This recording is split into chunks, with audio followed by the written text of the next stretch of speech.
From the heart of our nation's capital in Washington, D.C., bringing compelling interviews, insightful analysis, taking you beyond the headlines and sound bites into conversations with our nation's leaders and newsmakers, all from a biblical worldview. Washington Watch with Tony Perkins starts now. A 2-week ceasefire is not sufficient. We need a permanent end to Donald Trump's costly and reckless war of choice. And House Democrats are committed to bringing about that outcome.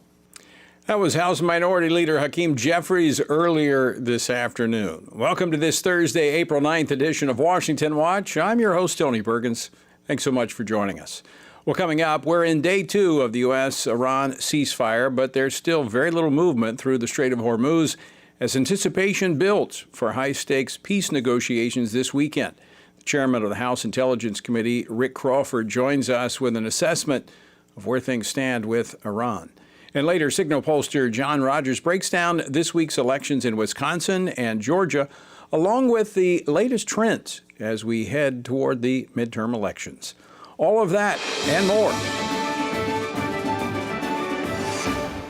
President Donald Trump says he expects Iran to honor a fragile ceasefire ahead of planned talks this weekend, warning that failure to comply could trigger major U.S. strikes.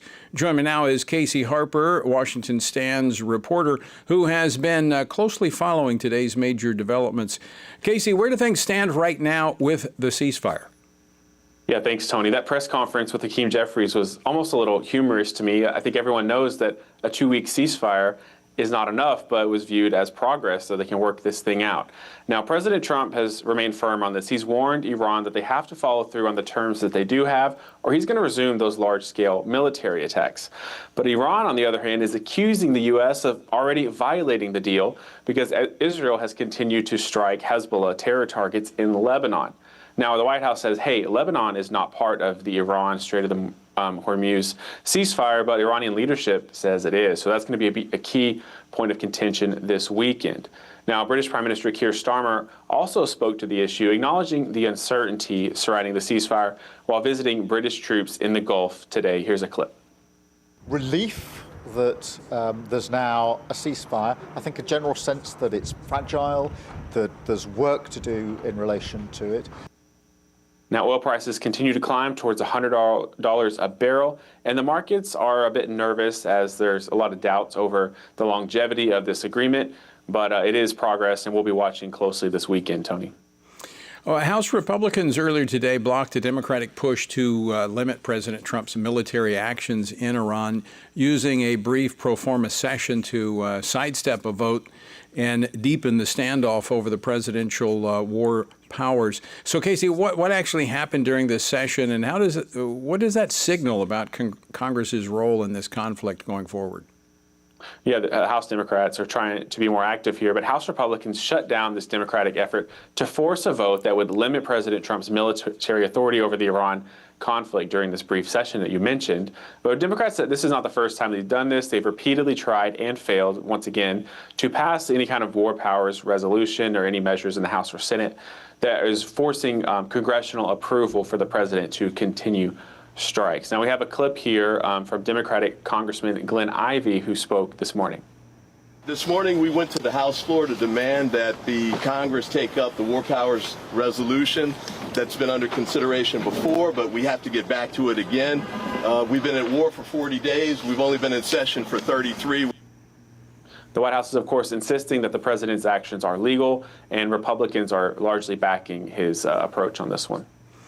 All right. Thank you, Casey. We'll see you a little later in the program. Appreciate the update. All right. I want to shift back now to the conflict with Iran, starting with the talks. Vice President J.D. Vance will lead this weekend. Joining me now to discuss this and more, Congressman Rick Crawford, chairman of the House Permanent Select Committee on Intelligence. He represents the 1st Congressional District of Arkansas. Chairman Crawford, welcome to Washington Watch. Great to see you. Yes, sir. Thanks for having me. Let me start with this. How would you describe the current state of the ceasefire between the U.S. and Iran? Well, I don't want to agree with Keir Starmer any more than I have to. I would characterize it as he did as fragile. And the reason it's fragile is because you're dealing with a dishonest broker in Iran. So they're trying to dictate the terms of this ceasefire while simultaneously authorizing attacks from Lebanon into Israel and against Israeli targets and possibly American targets, and then act like they're not a part of the discussions as it applies to the Strait of Hormuz. If you're going to engage in this kind of action, as you are supposedly entering into in good faith at talks for a cessation of hostilities as it applies to the Strait of Hormuz and broadly the region, I think it would be wise for you to call off your proxies in Lebanon with Hezbollah and possibly other areas that might attempt strikes against Israel or our allies in the region. So that's just not a good faith gesture on the part of the Iranians, and that is why this is a fragile state of existence as it applies to our current ceasefire. I think that's a great analysis. I mean, we ought to be calling upon Iran to pull back its proxies, just as they're wanting us, although Israel's not a proxy for us, they're operating on their own, they've got more at stake than we do. If they want us to pull Israel back, why aren't they pulling back Hezbollah? I mean, that's a great question, and this is why what we've known for years, as Iran has been acknowledged as the largest state sponsor of terror in the world since 1984. We've been at war with Iran since 1979. So 47 years of this nonsense, and the Iranians using proxies to do their bidding while they attempt to stand back from this as if their fingerprints aren't on it. They 100% have control over Lebanon's Hezbollah, as well as Hamas, as well as the Houthis, as well as the Iraqi Shia militia, and any other of their proxies that they want to control. Now they're acting as if they can't, and that it's a separate consideration. This is an all-of-region conflict, and they have attacked pretty much everybody adjacent to them. And so why they would try to pick and choose which of their proxies they may or may not be able to control is a gesture of bad faith on their part. Well, Mr. Chairman, speaking of bad faith, when you look at the conflict that we've had with them going back to the late 70s, what are your expectations of this weekend's peace talks? What point do we need to get to that we can say, okay, we've reached a place where we can have a managed peace? We feel the region is safer. We feel that, for instance, Israel, our key ally in the region, is safer. And I would say even thinking about the Iranians that want peace, the Christians there being persecuted, at what point do we say, okay, we've accomplished what we set out to do? I'm not sure where you reach the point at which you can say mission accomplished. And that's a dangerous statement in any context. And so I think we have to be really careful about defining what that looks like, what the end state is. I think what we can agree on is that Iran can never have nuclear capability. They've demonstrated a willingness to breach any ethics as it applies to engagement with their neighbors, as it applies to even enemies. But they've been talking about death to America, death to Israel since 1979. So where do we reach a point at which we say, okay, Iran, you're good to go? Well, I think it starts with eliminating their ability to launch in any capacity, that ballistic missile capability ever. And that means short range, intermediate range, long range. What they've demonstrated is they have built a fence around their ability to develop nuclear weapons, much like North Korea did, and how they were able to acquire a nuclear weapon because they essentially held Seoul, South Korea hostage, knowing that the largest artillery emplacement in the world was trained on 10 million people. They used that as a hedge of protection to allow them to proliferate nuclear weapons. And Iran is doing much the same. They built out first a ballistic missile capability that allowed them to range targets as far away as 3,000 kilometers. And they've demonstrated that, showing that they had the ability to reach Diego Garcia. Well, all you got to do is change course 180 degrees and you can reach Europe. So why the Europeans aren't outraged by this is still a mystery to me, but my point is, got to stop the ballistic missile production, got to deteriorate, dismantle, completely dismember their ability to launch any kind of strikes, short, medium, long range, and then remove fissionable material. and then we might have a reasonable point at which we can say, okay, we're satisfied. So, Mr. Chairman, I think what you lay out there is reasonable, and I think at that point we do have greater stability in the region. However, given the record that we've had with Iran, and you pointed out yourself, they're not trustworthy. How do we put in place a system that can ensure that that is in fact happening? Well, it's very difficult because, you know, the IAEA has also had problems being able to verify any of these agreements that have been put forth, like the JCPOA, where they routinely either block access or just out and out lie about their current state to these oversight agencies that are there as a part of the agreement. And so how do you reach an agreement that is verifiable, that we can go into knowing that there is some sort of mechanism to enforce that agreement? I want to be positive and have a positive glass half full look to this and approach on this deal. But history suggests this is going to be very, very difficult to execute. I will say that there are three individuals. If they can get a deal, these are the three individuals I think that could get it. That is Jared Kushner, Steve Witkoff, and J.D. Vance. So, you know, God bless them. I hope that they're successful. And I'll sit back and watch and pray for their success, because I think the world really needs them to be successful. And I really hope that Europe will, you know, that the scales will be lifted from their eyes, and they can start to recognize that they can play a more pivotal role here as it applies to reining in Iranian hostilities in the region and beyond. Chairman Crawford, I agree with you. I think we should look at this with glass. You know, we want to. The glass is half full, but we have eyes that are wide open. And as you've laid out, we've got a long history with this country. As we go into these negotiations, there's reports that the Iranian regime has accelerated the execution of protesters that they had imprisoned. What leverage do we have in these conversations this weekend to possibly put a stop to that? That is such a good question, because I don't really know what buttons we can push to protect from the persecution of folks that I don't want to say necessarily religious minorities. People have this idea that Iran is all just a bunch of Shiites. That's not necessarily true. It's not a monolithic culture. In fact, that's part of their problem. And so they are kind of executing with impunity. That is, if there's a political dissident, if there's someone with a different religious affiliation. Certainly Christians are top of the list, but there are a significant number of Jews. There are Druze. There are different versions of Islam. Because there are Kurds. There may be, and the Kurds have different levels of, or different sects of religious practices among them. So this is not a single group of folks, Shiites, that are just rooting out political dissidents. They look for everybody that doesn't walk, talk, think like the mullahs.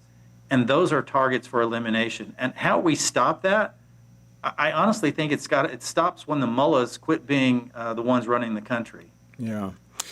Chairman Crawford, I want to thank you for joining us. I really appreciate your insight and the conversation we had. Look forward to seeing you again real soon. Yes, sir. Thanks for having me. All right, folks, let me encourage you to pray for the situation. As the chairman said, he's praying for those that will be at the negotiations table this weekend. Text Iran to 67742 and join the prayer effort, Iran to 67742, to pray into the situation. Don't go away. We're back after this. Proverbs 22:6 says, "Train up a child in the way he should go. Even when he is old, he will not depart from it." For God so loved the world that he gave his only begotten Son, that whoever believes in him shall not perish, but have eternal life. John 3:16. For I know that my Redeemer lives. Job 19:25.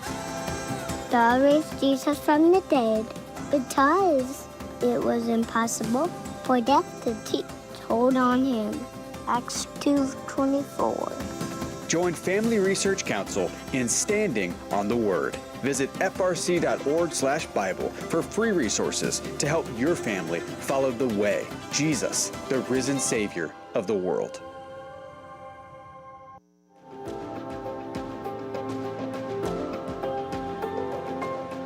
family is the oldest, most tested, and most reliable unit of society. It is divinely created and sustained. And yet, there are those who are always tampering with its values and structure. That's why we need organizations like the Family Research Council that can effectively defend and strengthen the family.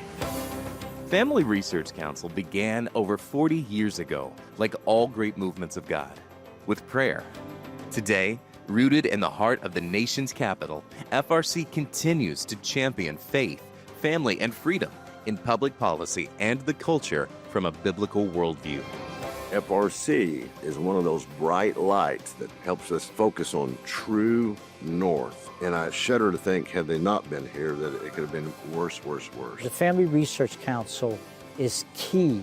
It's one of a handful of groups that I think will determine whether our children live in a country that enjoyed all of the freedom and all the opportunity that we enjoyed in this great land. It's just a wonderful parachurch organization that doesn't seek to take the place of the church, but it seeks to assist the family and the church as we try to move forward successfully, not in a defensive mode, but in an offensive mode as we seek to live our lives according to the Holy Scriptures.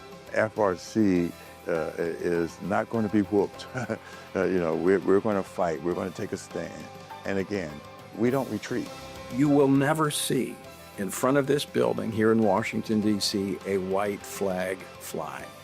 We will never step back. We will never surrender, and we will never be silent.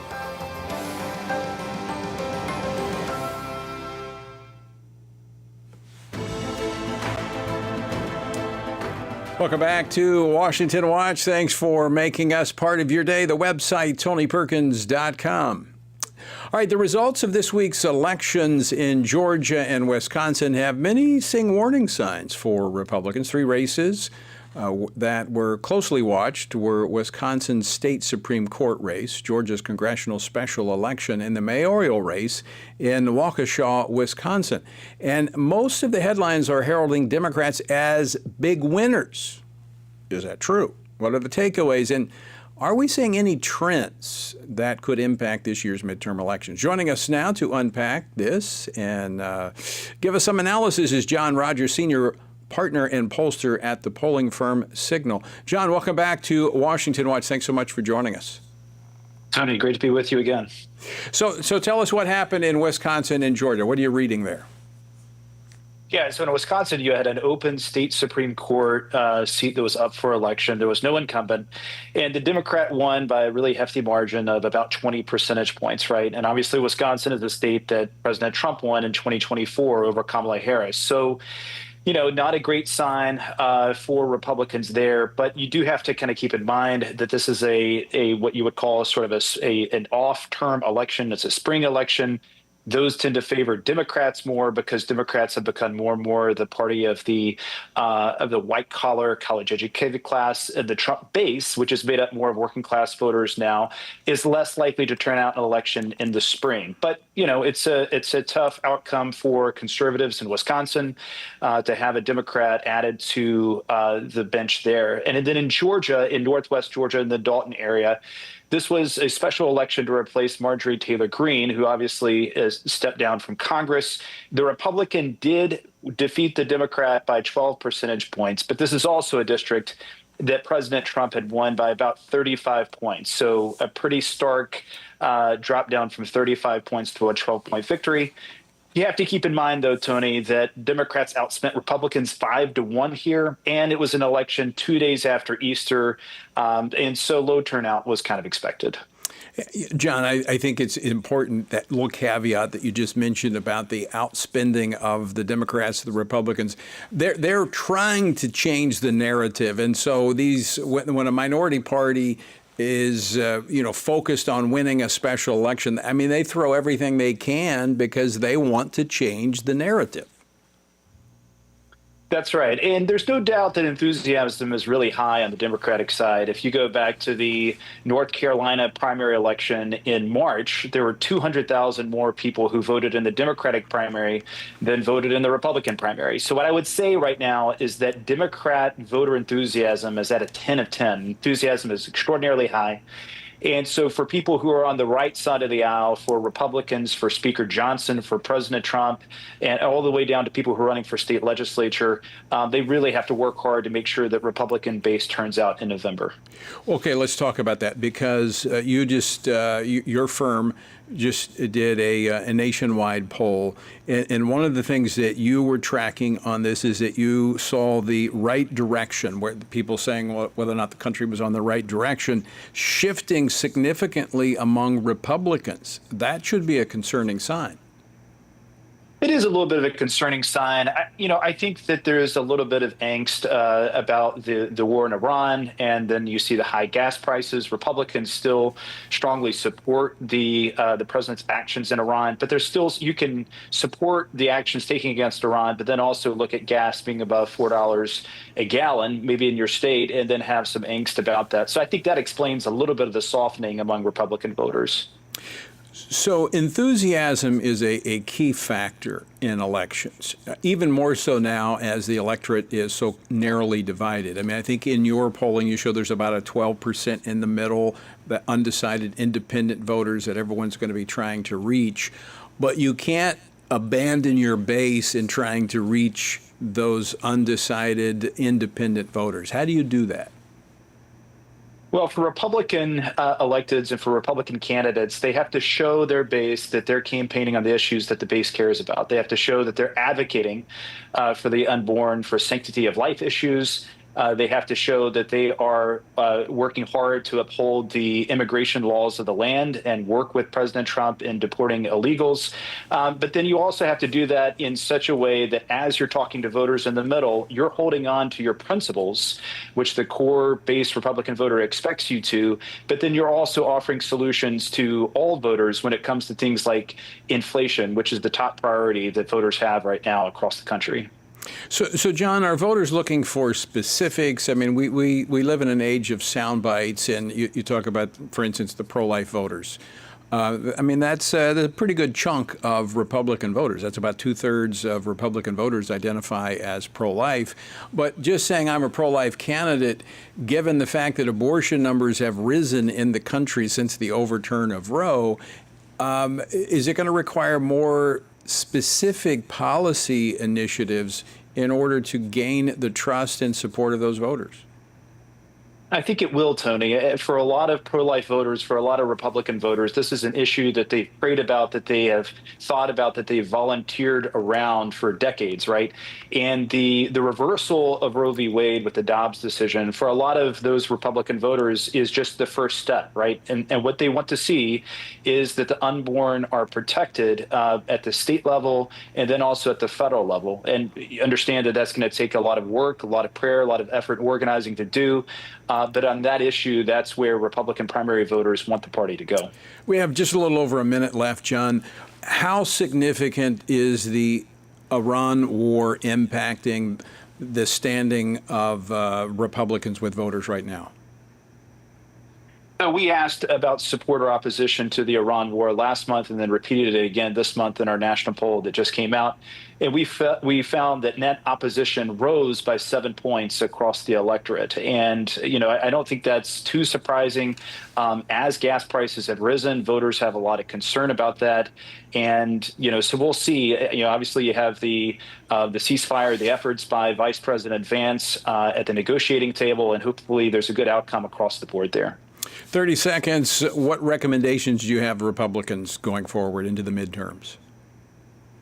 You have to talk about inflation. You have to talk about the issues that voters care about. You have to show that you understand that the effects that voters felt under the Biden administration, that there's still some lingering effects from that, and you have to offer real solutions for them and their families. All right, John Rogers, always great to see you. Thanks so much for joining us and imparting some understanding of what's going on out there.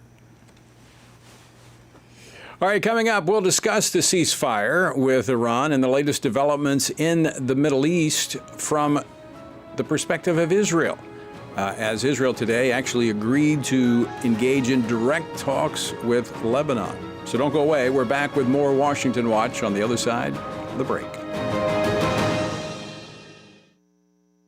I think all people really need to have this type of education. Well, I can tell you that it's been an amazing course, period. I think this course is a reminder that a biblical worldview should really impact everything. It impacts our government from the federal to the state to the local.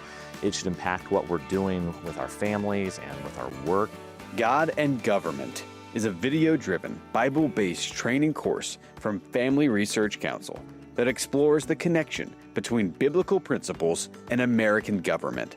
In this 6-session video series, FRC President Tony Perkins equips participants with a practical understanding of civil government from a biblical worldview. I would encourage all people to take it.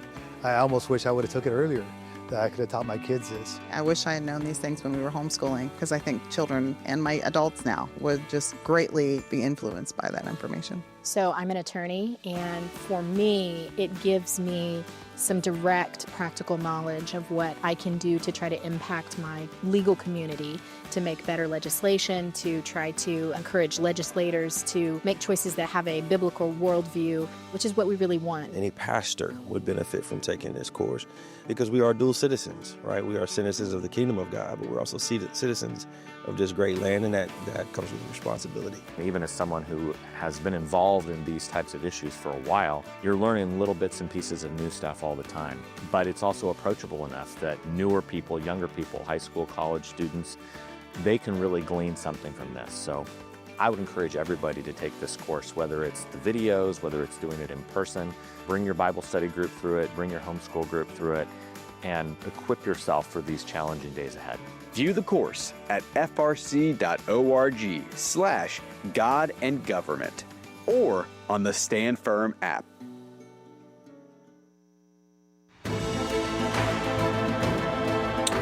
Welcome back to Washington Watch. I'm Tony Perkins. All right, as we were discussing earlier, the ceasefire between the U.S. and Iran is fragile at best. Yesterday, Iran said they would close the Strait of Hormuz in response to Israeli strikes on Hezbollah, an Iranian proxy group based in Lebanon, as we were talking about with the chairman earlier. Under the ceasefire agreement, Iran was to allow vessels to pass through the strait. However, as of today, ship traffic in the sea passage was well below 10% of the normal volumes, and reportedly no tankers have passed through. Earlier today, Israel said that they would engage in direct negotiations with Lebanon.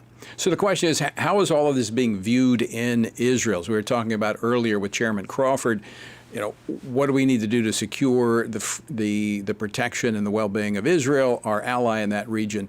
How does Israel see this? Well, joining us now with analysis of the conflict is Rabbi Pesach Walicki. He is the executive director of Israel 365 Action. He is also a columnist with the Jerusalem Post.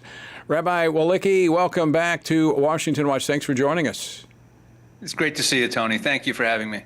Well, I've been watching, my red alert has been going off all afternoon, so things are still very active there in Israel. Your reaction to the current ceasefire and the state of affairs in terms of the peace negotiations?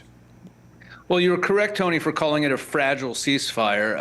At best, the only type of ceasefire you can have with Shiite Muslims of this type, this branch of Shiite Islam that is the Iranian regime, is going to be a fragile ceasefire because their theology, and that's what one of the big things missing, Tony, that your audience really needs to understand, is that what's missing from the policy discussion is an understanding of the religious beliefs of this fanatical regime.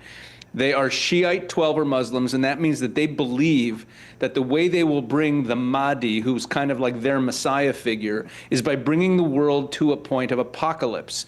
And that's why President Trump is correct in always saying that the day they would get nuclear weapons, they would have used them. It's actually what they believe in. This isn't like North Korea or Putin having nuclear weapons as a deterrent. They would want to use them because that is their faith. And because of that, any ceasefire that retains these the people of this ideological ilk in power is only going to be a temporary kicking the can down the road to make us have to deal with these guys at some later date. So of course it's a fragile ceasefire. At the same time, Hezbollah is still launching rockets at Israel, and Israel is determined to rid our northern communities of the threat of Hezbollah on our northern border. It goes all the way back to 2006, where they were committed to move themselves north of the Litani River, which was never implemented. It was a UN Security Council resolution. So Israel is finally had enough of promises from the Lebanese government to disarm Hezbollah and rockets being fired at our northern communities and taking matters into our own hands. But as you said, giving President Trump some breathing room to try to make this work. The partnership has a lot of give and take in it. So Israel is allowing this process to to run its course. But Tony, if you ask me, there's a lot of jitters in Israel over the specter of this war ending with these fanatics still in power. And if that's the case, it means that we're dooming the next generation to deal with this same problem. So there's a lot of apprehension in Israel about what this ceasefire means. Pointing out Hezbollah, if Iran was truly approaching these negotiations from good faith, and I was talking about this with the chairman of the House Intelligence Committee earlier in the program, they would pull back their proxies. Hezbollah is armed by and equipped by and basically works for Iran. But they're still launching these attacks. So the fact that that is happening shows that Iran is not serious about peace.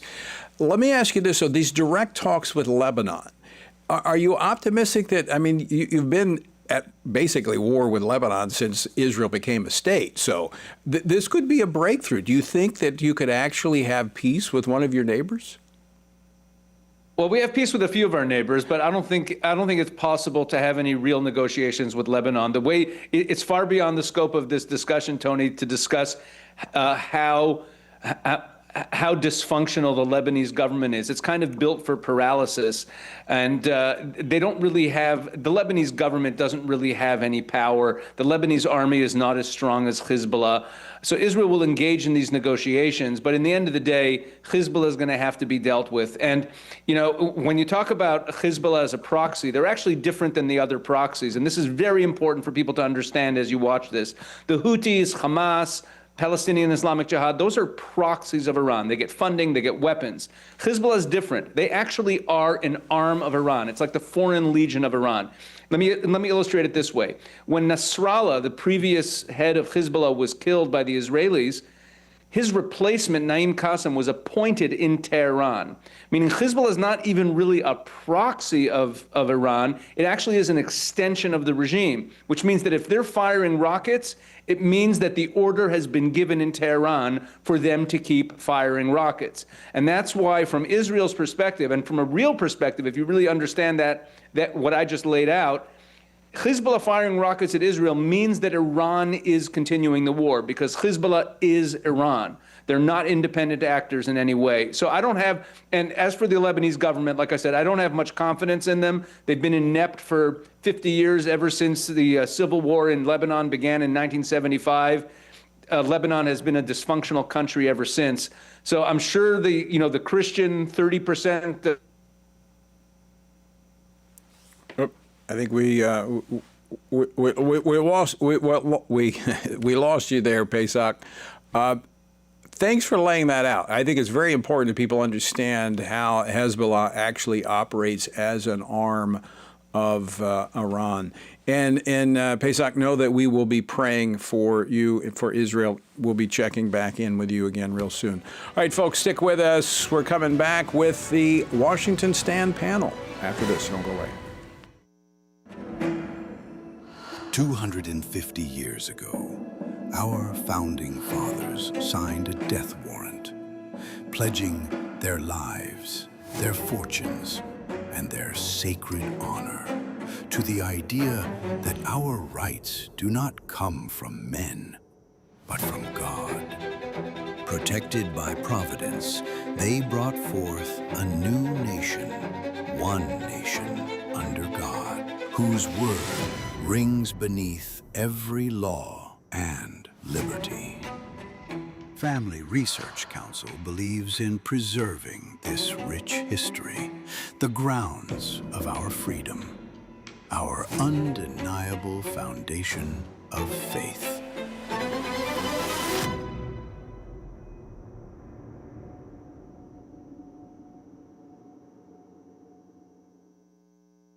For over 4,000 years, the Jewish people have had legal, historical, and biblical ties to the land of Israel, especially the heartland of Israel, Judea and Samaria, which much of the world still calls the West Bank.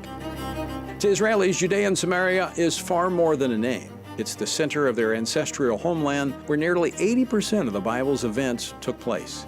Abraham purchased property in Hebron, Jacob in Shechem, Joshua made an altar on Mount Ebal and led the Israelites into a covenant before God.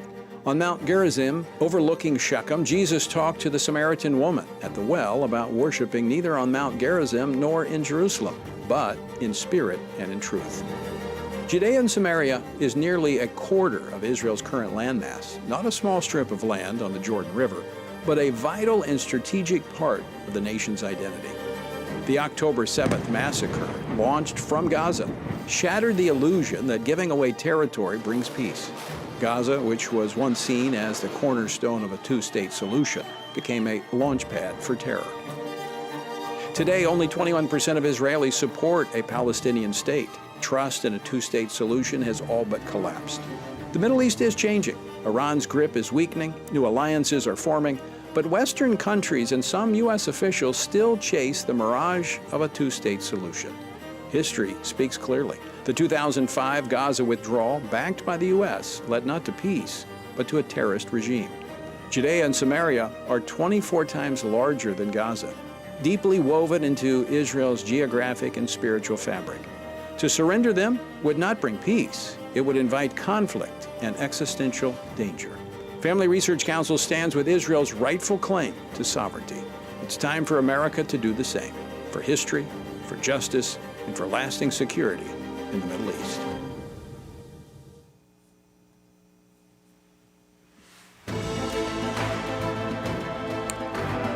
This is Washington Watch. I'm Tony Perkins, your host, and we are glad to have you along for the ride today. The website, tonyperkins.com, but better yet, get the Stand Firm app. Get it. Go to the App Store, get the Stand Firm app. You'll have access to Washington Watch. You'll have access to the Washington Stand, our news and commentary from a biblical perspective, and my daily devotional, Stand on the Word. All of that is on the app, plus a lot more. So go to the App Store, get the Stand Firm app. Hey, by the way, for our listeners in West Texas, especially in Midland and Odessa area, FRC's Faith, Family, and Future Tour is coming to Midland, Texas next Thursday, April the 16th. We'll be at First Baptist Church at 6:30 p.m., where I'll be recording my weekend program this week on Capitol Hill. So come and join us for a great evening. That's next Thursday, April the 16th, from 6:30 to 8 p.m. at First Baptist Church of Midland. Our word for today comes from Deuteronomy 26. Today you have proclaimed the Lord to be your God, and that you will walk in his ways and keep his statutes, his commandments, and his judgments, and that you will obey his voice. Also today the Lord has proclaimed you to be his special people, just as he promised you, that you should keep all his commandments, and that he will set you high above all nations which he has made, in praise, in name, and in honor, and that you may be a holy people to the Lord your God, just as he has spoken. So this is like fingernails on a chalkboard to the globalist. Not all nations are the same, nor are all people. Yes, we're all created in the image of God and equal in our human agency to choose whether to follow God and yield to him. But from that choice come consequences and outcomes that can make a nation or a people exceptional. Obedience to God sets people and nations apart and sustains them. For more about our journey through the Bible, text Bible to 67742. That's Bible to 67742. So each day, our goal here at Washington Watch is to inform you of what's happening in our nation and around the world, but we can only cover so much in an hour, which is why I want to encourage you to check out the Washington Stand for more news and commentary, all from a biblical perspective, just as we do here on Washington Watch. You can do so by visiting WashingtonStand.com, or, as I said earlier, you can get the Stand Firm app and it'll be on your news feed. That's the Washington Stand. Speaking of that, joining me today for our Washington Stand panel is Suzanne Bowdy, editorial director and senior writer, and Casey Harper, managing editor for the broadcast. Suzanne, Casey, thanks for joining me this afternoon. Thanks, Tony. All right, so as it has been for the past several weeks, the big news, of course, is the conflict with Iran. After nearly 6 weeks, we now have a ceasefire, a fragile one at that. But where do we go from here? What are the major things that we should be looking for? Casey, I'll start with you. Sure. I mean, this is really a time to be praying strategically, Tony. I think that, we could always say that, but this weekend in particular, Vice President J.D. Vance and that team are going to be in Islamabad, in Pakistan, hammering out these negotiations with sort of the new negotiators for Iran post, weeks of bombing their leadership. And they have some really big things to tackle. They've got the Strait of Hormuz. How are we going to get this open in a sustainable way without setting the precedent that Iran is sort of in control of the Strait of Hormuz now and can charge tolls, and it's theirs to close on any whim that they have. They've also got to tackle the nuclear program, not just stopping Iran from more development, but what about the enriched uranium that's already in the country? They've got the problem with Lebanon, as your previous guest very aptly pointed out. This Hezbollah is basically a wing of Iran that's been attacking northern Israel for years, and the Lebanese government is unable to really deal with it. And then the last thing that's maybe most depressing, I don't know, and not being talked about as much is, wait, isn't this still the IRGC? This is the same regime that killed tens of thousands of protesters not long ago. They're still the guys that chant death to America. They're the ones who are funding Hezbollah, terror, and other terrorist groups. In fact, saying that if you attack this terror group, the ceasefire is over. So I think that this shows that the people we're negotiating with, I'm doubtful. I want to be hopeful, but I'm doubtful that these are really the guys who can get a good deal done. I would tend to agree with you. In fact, as I was talking earlier with Chairman Crawford of the House Intelligence Committee, essentially saying the same thing. But Suzanne, I mean, we've got to pray into this. And I think everything that Casey just laid out there is true. But we've seen Christians being targeted, especially right now. And I asked the chairman about this, as they're basically accelerating the executions of what they call protesters or problem people there in Iran. How do we bring about a more stable place for religious freedom and obviously for our friends in Israel as a more of a security issue? How much should that factor into us saying, all right, we've accomplished something? It should absolutely factor in, Tony. I mean, Trump keeps talking about bringing about a golden age for the Middle East, but honestly, there is no golden age for the Middle East unless you prioritize freedom. And by that, I mean freedom of religion, freedom of speech, freedom of the press. We're not seeing that. We have no hope of seeing that under the current structure. And part of that is because we are not just in a war here of militaries. We're in a fundamental clash of worldviews. This is America and Israel fighting against a regime of radical jihadist fundamentalists whose sole goal is to annihilate the West, to annihilate Christians, Jews, every non-Muslims. And honestly, it's against their religion to pursue peace. So right now, what we're dealing with are two people singing off of two very different scripts when it comes to ending this conflict. And let's be honest, Iran is not interested in ending the conflict. What they're interested in is regaining their military capabilities. And while I do appreciate that Trump has set them back years and perhaps decades in their goal of getting nuclear weapons, their goal remains the same. As Casey said, death to America, death to Israel. And American Christians really do need to be praying for our brothers and sisters over there who are living under this regime, who've been tortured. As you mentioned, some have been brutally executed in the public square, have been hung. Others have been encouraged to become human chains around critical infrastructure and power plants. I mean, we're seeing a regime that uses child soldiers. So yes, America needs to be in prayer. We need to be in prayer also for our leaders like Trump, who are trying to negotiate this situation through diplomacy. But there may be no way to do that diplomatically. Again, from the very beginning, I supported the president. I think the threat was real. And I think we took the right action, but I share the concern of many that we need to finish the job. And I will say this, nobody's really talked about this, and this is my last comment, and we'll move on to something else. But it just struck me we have Pakistan stepping in to be the peace negotiator here. I mean, I used to work with some Pakistanis years ago when I was in the anti-terrorist business. We'd help try to train them. I mean, their country's not the best. I mean, this is kind of like the mob brokering a deal between City Hall and the Teamsters. I mean, it's just, it really shows how unstable the world is when we have Pakistan actually being the peace negotiators. It's a, I don't know, it should fuel our prayers even more. All right, let me move on before I say too much. Let's go to the next topic. Planned Parenthood released its 2024-2025 annual report. Includes a lot of figures. Some of them are disturbing, Suzanne.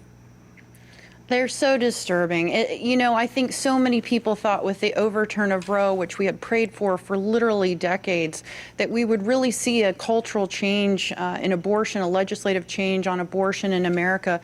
And what we've seen instead in this Planned Parenthood report definitely highlights that, is an increase in abortion. Some of the numbers that are coming out of this report from fiscal year 24 to 25, we've seen an 8% increase in abortion, which is absolutely mind-blowing when you think about it. We've also seen an record-setting revenue for Planned Parenthood, and this is after, Americans defunded Planned Parenthood somewhat. The taxpayers did through Medicaid in the One Big Beautiful Bill. That was just for 1 year, and they continue to get resources from other ways in the government. But Planned Parenthood also had a record-setting year for private donations. So while the president of Planned Parenthood claims, we're on the verge of shutting down 200 brick-and-mortar locations and crying poor, the reality is abortions are going up. And why are they going up? It's because of chemical abortion. And it's because of the Biden administration and unfortunately now the Trump administration, who have allowed the abortion drug to be shipped across state lines, even into states with pro-life laws. And it's really created havoc and unfortunately the loss of a lot more lives. We're talking about 88 more unborn children being destroyed every day, according to this report. And just last month, I think you've talked about this, Tony, but the Guttmacher Institute saying that 91,000 of these chemical abortions are happening in pro-life states, and that's because they're being shipped directly to people's mailboxes. And it's truly a tragedy. I mean, the state legislature has done their job, voters have done their job, the courts have done their job, but who hasn't done their job? That's the Trump administration.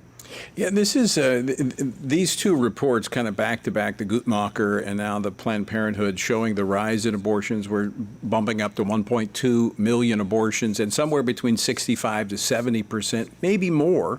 It's hard to really determine because the reporting is not required. 65 to 70% of those are the chemical abortions that you talked about. So there's been a lot of focus on defunding Planned Parenthood. That's actually going to be it's debating right now as they're talking about another reconciliation bill. But it's really not the funding. We don't. I'm all for defunding them, but we should disarm them. Because the chemical abortion is allowing them to pursue an Amazon-type business model that doesn't need brick and mortar. They got a mailbox. This could be stopped overnight. Casey. Yeah, it absolutely could. You mentioned those two reports. I'll throw one more out there. There was the EPPC study, which studied hundreds of thousands of insurance claims and found that 11% of the time when women took the abortion pill, they had some kind of adverse effect, often having to go to the emergency room. And so there's a lot of questions around the safety of this because of the more recent research and because of the way the FDA has not been tracking the adverse events. And there's a lot of political motives there. And as you said, the FDA could do something about this, but it's not just that they're not taking sort of like a solid policy stance and clamping down on it. We don't even have evidence really that they're studying it the way they said. They said that they would be studying this, and they said publicly that it would take less than a year. And then Josh Hawley and other senators have met with the FDA and said that it doesn't appear that they have even begun that study, which really raises questions of whether there is even good faith at the FDA on this issue. And as I was talking about earlier with John Rogers with the Signal polling, that this this is an issue for about 2/3 of Republican voters. And I think when they find out, because most people are shocked to find out that the abortion numbers have actually gone up from about 930,000 abortions prior to the overturn of Roe to 1.2 million, all because of a Biden-era policy, primarily because of a Biden-era policy left in place by the Trump administration that allows these abortion drugs to be sent through the mail without a medical consultation. I mean, this could be a huge political liability come the midterms if they don't address it quickly and address it correctly.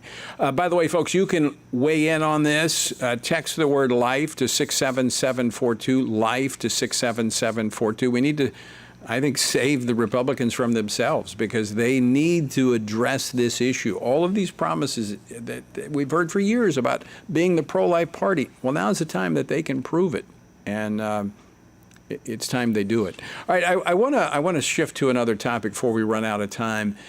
There's a video clip that's resurfaced in which the wife of California Democratic governor expressed concern that boys who spend time online were, quote, moving to the right. Tell us about that, Casey. Yeah, I guess as a young man, I'll speak here. It's kind of funny that the one thing that you could say make young men want to go more online is to have the wealthy liberal First Lady of California wag her finger at you. But young men are online. Young people in general are online. And if you ask the question, why are they getting their political views online? I think it's because it's one of the few spaces that are still uncensored. I mean, a lot of social media has been censored, but we've seen that opened up, and college campuses, frankly, are not a place of real education anymore, of free discussion. There are some good schools here and there, but by and large, college campuses have become totally censored, totally politically correct, and immersed in DEI, and you can't get the truth anymore. So online has become a place for unfiltered truth. And I think another thing that young men get online is strong masculine voices who are declaring the truth in a way that, frankly, many pulpits are not willing to do today. And I think that's one of the reasons that young men have left the church. There's many, and that's their own fault. And I don't want to blame all pastors. There's a lot of good pastors. But when you go online, you can find often bold proclamation of truth and often biblical truth that you may not get at church. Well, I mean, okay, so you got the Washington Stand. It's not filtered. It's right. Truth. People can tune into the Washington Stand. They can tune into Washington Watch. And if I need to, I'll get down, do some push-ups, and show you how bold and strong this host is. We're going to hold you to that. Yes. All right. Well, if I could get the camera angle on, I would do that. Now, Suzanne, one of the things that she proposes is legislation to, quote, hold tech companies accountable so that they don't go down this rabbit hole of very, very dangerous and limiting narratives around ultimately what it means to be a girl and what it means to be a boy. I would agree. I would agree that we need some regulation, but it's not to. They're concerned about anything that's challenging their ideology and their narrative. Right. You notice her solution is more censorship. That's the only way the left wins a debate. And in this instance, they don't even want to have a debate. The truth is an existential threat to the left. She recognizes it. The one way that she thinks that they can win, which is how liberals and leftists and progressive have won recently, is by just shutting everything down, shutting down conversations. It's why we don't see on the news anymore debates like you used to have on mainstream media channels. You used to sit down and have a conversation with Democrats or liberals. That's no longer something we see happening, and it's a real shame. It is. It's sad. It's sad because as a nation, we at least need to be able to have conversations. Even if we disagree, having conversations is healthy. 15 seconds, Suzanne, where can people get unfiltered biblical truth? Absolutely, at thewashingtonstand.com.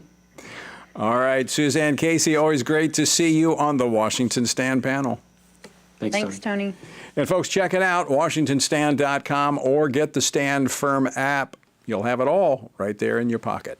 Thanks so much for joining us. Until next time, I leave you with the encouraging words of the Apostle Paul found in Ephesians 6, where he says, when you've done everything you can do, when you've prayed, prepared, and taken your stand, by all means, keep standing. Washington Watch with Tony Perkins is brought to you by Family Research Council. To support our efforts to advance faith, family, and freedom, please text GIVE to 67742. That's GIVE to 67742. Portions of the show discussing candidates are brought to you by Family Research Council Action. For more information, please visit TonyPerkins.com.